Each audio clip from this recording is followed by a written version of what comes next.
இந்த நேரத்தில் இந்த மாமன்றத்தில் நமது அரசு சார்பாக சில உத்தரவாதங்களை நான் தர வேண்டும் என்று விரும்புகிறேன்.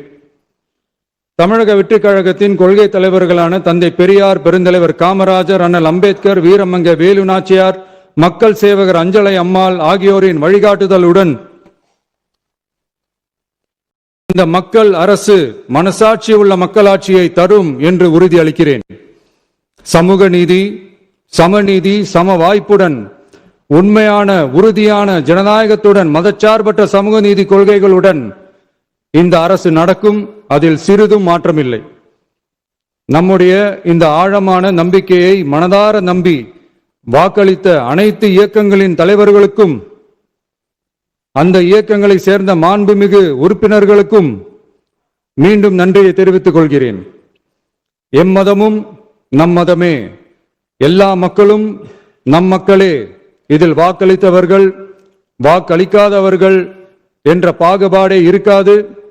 இது எல்லோருக்குமான அரசு, இது சாமானியர்களுக்கான அரசு, இது சாதி மத எல்லைகளை கடந்த அரசு, இது பாகுபாடு காட்டாத அரசு, இது பண்பாடு காக்கும் அரசு, இது பண்பட்ட அரசு, அரசியல் காரணங்களுக்காக யாரையும் எதற்காகவும் புண்படுத்தாத அரசு. இதையெல்லாம் போக போக புரிந்து கொள்வார்கள்.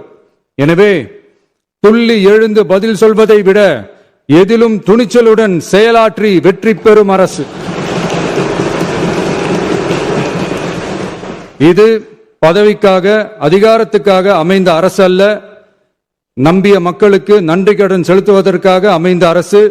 அதிகாரம் காட்டி மிரட்டும் அரசு அல்ல, அனைவரையும் அரவணைக்கும் அரசு. எவர் மீதும் வெறுப்பு காட்டும் அரசு அல்ல, எல்லோரையும் விரும்பும் அரசு. மக்களே முக்கியம், மக்கள் நலன் மட்டுமே முக்கியம்.